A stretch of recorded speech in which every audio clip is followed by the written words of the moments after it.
Hi ma'am, kamusta naman po kayo ma'am? Gusto ko lang po itanong kung saan niyo po nakita yung clinic namin.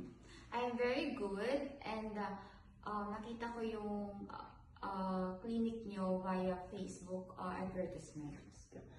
Kamusta naman po kayo ma'am ng before and after po ng surgery niyo? During the procedure, syempre may konting kaba of course at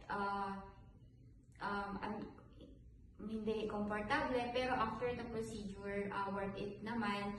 May mga medicines naman na binigay para mawala yung pain.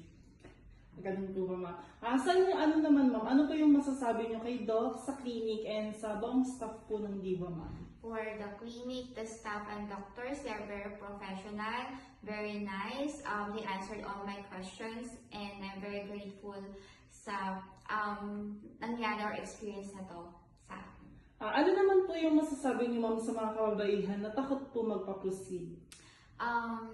I encourage them to do this procedure because it will boost your confidence, especially with sa mga partners ninyo. They will, hindi lang kayo yung mapapasaya, pati yung partners niyo. Thank you ma'am!